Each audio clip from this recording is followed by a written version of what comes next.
used to teaching in the university, I don't sit down to talk. I stand to talk. It's a habit which I've acquired over the 40 years.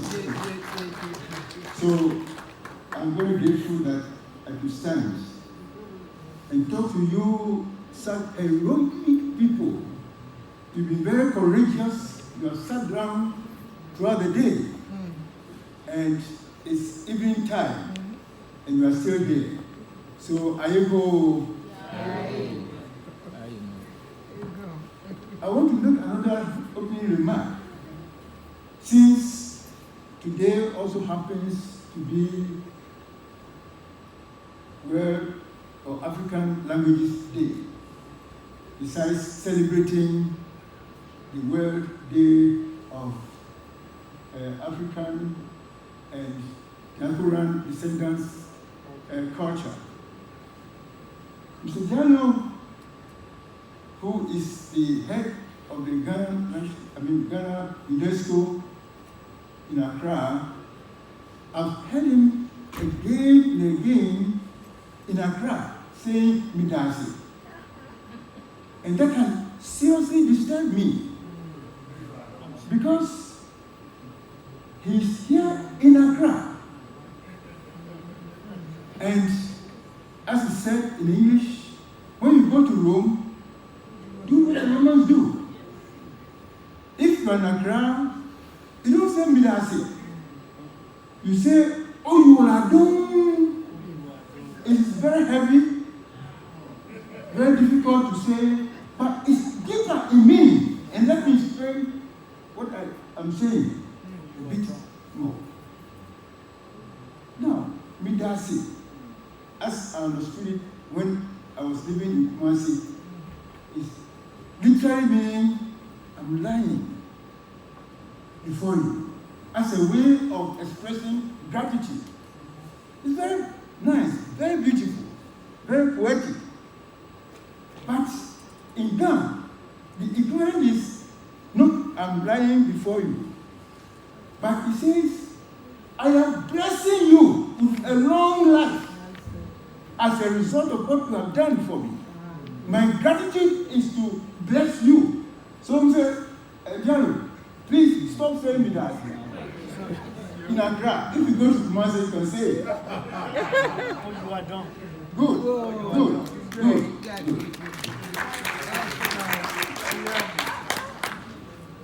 So now let me start with my presentation, and I'll try to do it as briefly as I can.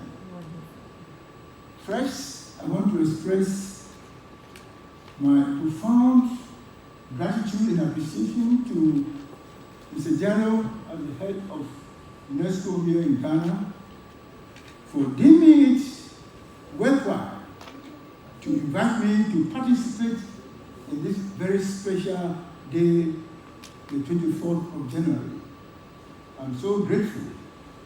I'm also very, very appreciative of the initiative of Mr. Aite in Togo, who caused the United Nations to have this day be declared for celebration of African and Africans in diaspora culture.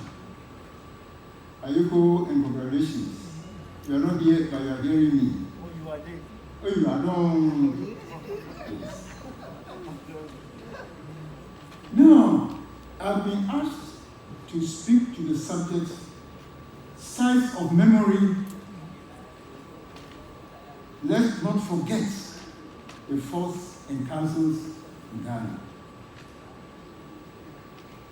Mr. Moderator, I'd like to first give a brief of the journey which has brought me to this place to come and speak about sites of memory. You can see from the color of my hair that I'm not too young. I happen to have been born in the eastern region, in a small town called Akuze. To parents who were guns. So at the age of about 5 or 6, I was brought back to Ghana. Brought back to Accra. And I grew up at Osu, where the Danish castle known as Christensborg, today as Osu Castle, was located. So at a very tender age, I was going to the castle in the company of young children like me at that time from Osu Ebenezer Presbyterian Church once every year to go to the castle gardens to celebrate Flowers Day. So from the age of 6, I was familiar with the Christensborg, Osu Castle. And as I grew up, the time of independence came. And on the eve of Independence Day, 6th of March, the castle gates were opened, including the gate to the dungeons, for the public, for the first time, to go there and visit outside. So I got to know not only the castle gardens, but also the dungeons, in almost all the spaces in that place. That's at Christensborg. At that time, I was so young, I was so reflective of what I went to see. But later on, when I studied architecture at the Kwame Nkrumah University of Science and Technology, I got to know more about what the castle and the other 28, the 27 castles, the forts and castles in Ghana were used for. And I began to think more deeply about what these European fortifications should mean to me and to Ghanaians. That's why this evening I can stand here and talk about science of memory.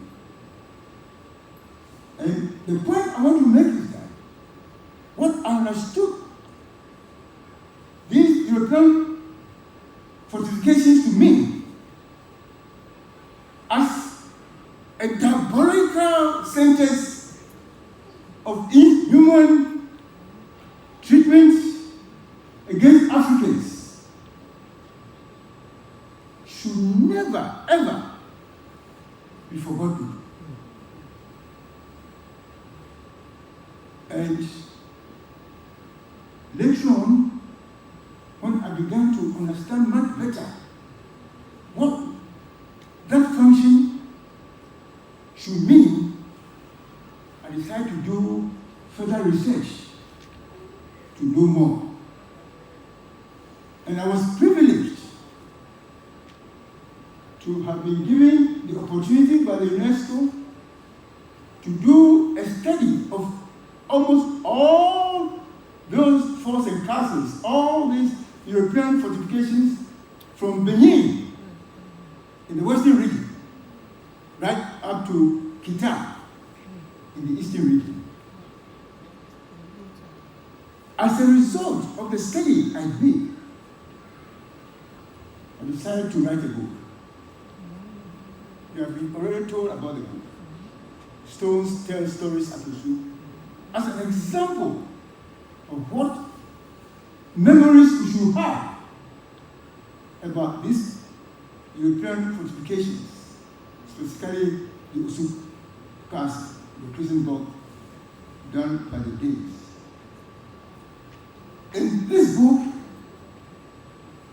there are 3 important things which I've said, which I decided that for presentation this evening, I'm not going to talk, but I'll read excerpts from this book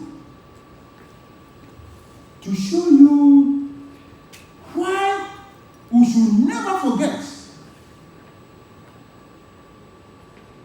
what these European fortifications were used for. So I'll start from page 291.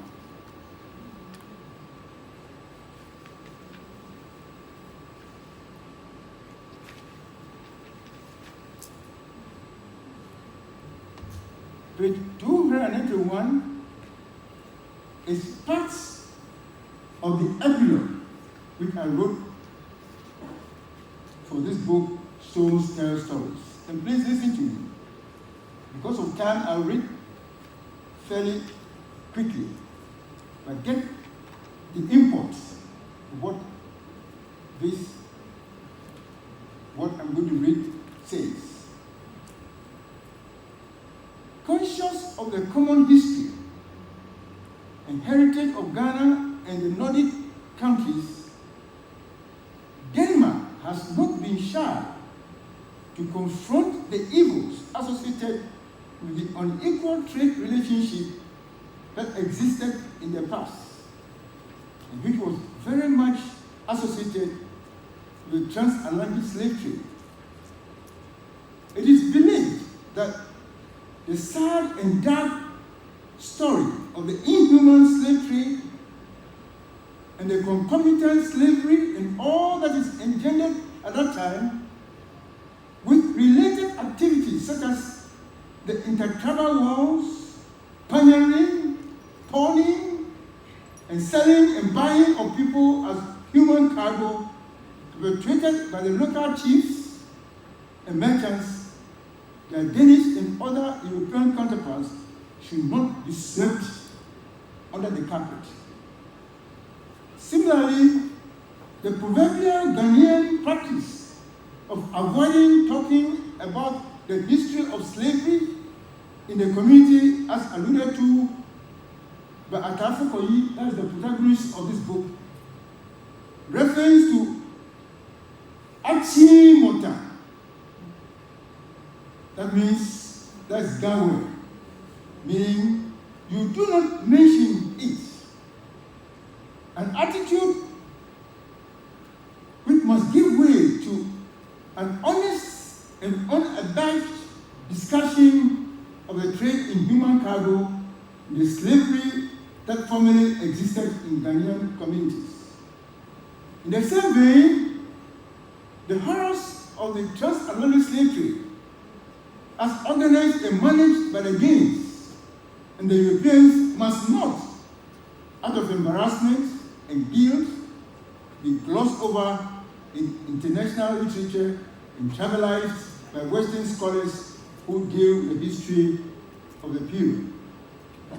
Adopting a position of honest confrontation of the horrors of the past will make the lessons to be learned from the dark period in our common history authentic and proactive.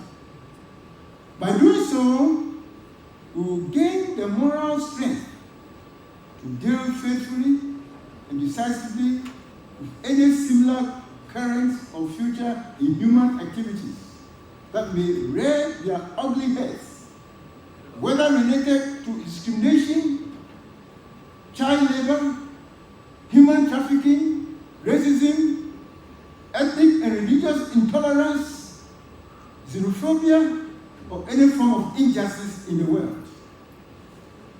Maintaining this stance will help us all to realize the strength of our common history and heritage that prevents the repetition of the evils and horrors of the past and reinforces and promotes the good in humanity.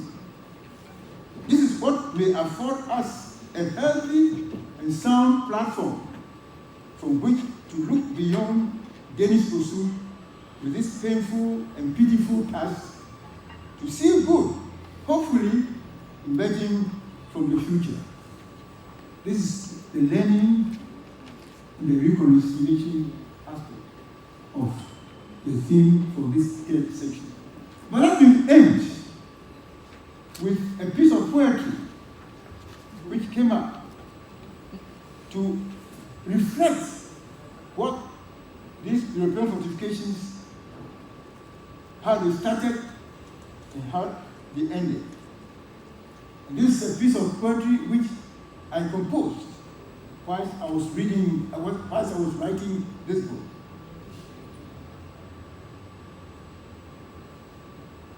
Christendom. It got here steadily, though with presence. On the Osu shore as Mr. Europe. They came to exchange goods with us. It became more courageous with time and assumed the title Master Europe to dominate us. Eventually, Master Europe became ostentatious and atrocious and turned Monster Europe to suck us away into its bowels, to be re-dedicated on other strange shores.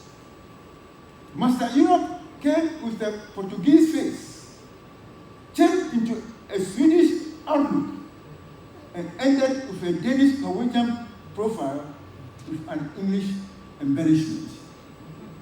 Thank you very much for listening to me.